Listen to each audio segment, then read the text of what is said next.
Hey guys, today I want to talk about being as wise as serpents and as innocent as doves in this new normal that we're living through. We are a people at war, and we've always been. There's always been this battle between good and evil, between Satan and the people of God. And Satan is very cunning. He usually likes to work in the shadows, and he's a liar from the beginning, a liar and a murderer. But he makes things sound very good, and he can be very, very confusing.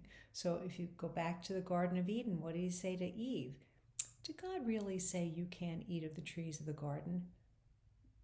That wasn't, it's a confusing question, right? So she says, no, we can eat of the trees, we just can't eat of that tree or we'll die. He goes, oh, you won't die. So he started out with a lie, but he confused Eve by the question that he asked. Now, we are living through an information war right now. And if you don't believe me, you got to get on board because there are a lot of agendas out there. There's a lot of misinformation, there's a lot of disinformation, and there's a lot of agendas out there. And one of the things that I find particularly troubling is seeing things that are posted on Facebook or wherever as studies that are simply scientists' opinions. They're not studies, and there's a big difference between an actual valid scientific study and the opinion of a scientist or doctor. And we have a lot of that out there and a lot of speculation, whether it's about COVID, whether it's about whether masks work, whether it's the transgender agenda, whether, whatever it is, post-abortion syndrome. There is a lot of political pressure. Everything has been politicized. Drugs have been politicized. All right, psychological disorders have been politicized. There have been things removed from the DSM, which is the Diagnostic and Statistical Manual of Mental Disorders, because of political pressure, not because of any evidence proving something doesn't exist or does exist. So we've got to be very discerning. We've got to be as wise as serpents and as innocent as doves. So how do we do that? The first thing I want to recommend is whatever you see, first of all, is it an actual scientific study or is it an opinion of a scientist? And if it is, not so compelling. We've got to really be very careful here. First thing you want to do is apply common sense and logic, all right? Do we need a study to tell us that a cup with a hole in the bottom isn't going to hold water? Of course not. I mean, we can apply logic. And a lot of what we're seeing now, if we apply logic and common sense, it's not really passing the test. Who is speaking? What is their agenda or interest in what they're promoting as a study, perhaps, or as their opinion? I think that's really important. Now, one of the dirty little secrets in the pharmaceutical industry is that all of the studies are done by the pharmaceutical industry, and they often get government grants to do it. So obviously they have a vested interest, and we can manipulate statistics. And I don't mean that all drugs are bad or the pharmaceuticals are all bad. I don't mean that.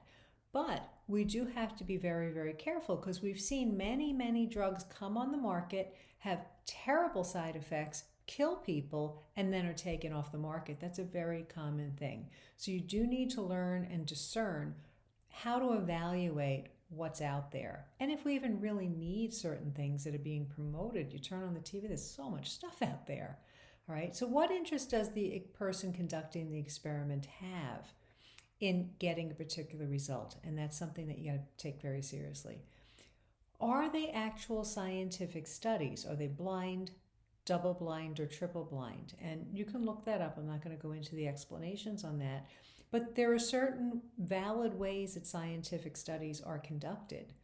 And it's not enough to do a correlation study of, well, 3 people didn't wear a mask, they all got COVID, therefore masks, if you're not wearing a mask gives you COVID, or vice versa. We need to be more discerning than that. There needs to be a large enough sample, all right? And it has to be replicatable. And that's, I think, another thing. In the pharmaceutical industry, they just need 2 studies to show that something is effective. And that is not always enough for something to be replicatable over time. All right, a lot of people are thinking about getting the vaccine. Of course, that's a personal decision you need to make, but you do need to do the research into how they're working, what's in them. Right off the bat, that can be a clue about it. Do you really need it? Or have you just been so frightened that you feel like you have to have it? You really need to be very discerning. How large were the samples that they used? Got to keep in mind also that this was really pushed through very quickly for emergency use. There's no long-term studies of what the effects will be, and particularly for people who have various health conditions. So do your research. And when you're doing your research, are there studies? Who conducted the studies? Are they replicatable? And does it pass the smell test? Is it logical? All right, that's, I think, a very important thing. I think to see, do those results stand up over time?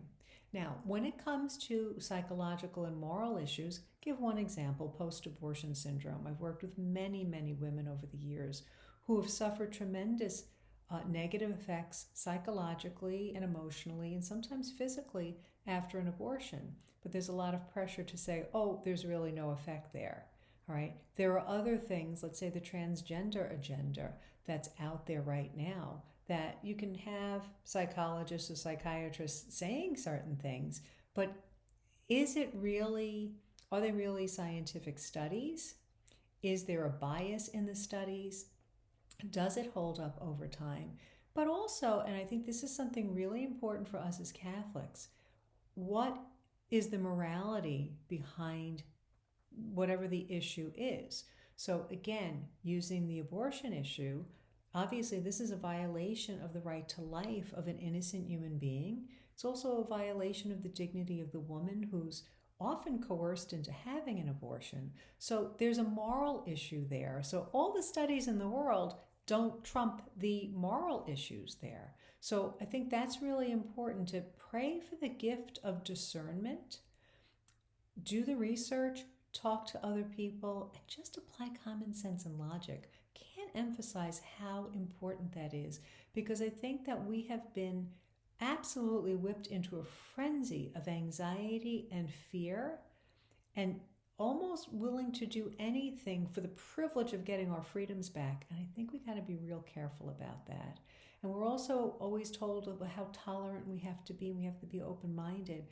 But we also have to be true to our heart. We have to be discerning, and we have to know the truth. We have to really always be seeking the truth. And if you're praying for that, and I often say that if you're in a conflict with somebody and you have a disagreement, you could probably both agree for God to show both of you what the truth is. You may believe you're right, they may believe they're right. Let's ask God to really show what the truth is, because He is truth itself. So I hope you find that helpful. Please like and share the video, and make sure you sign up on our mailing list. There's a link below this video. God bless you, and see you soon.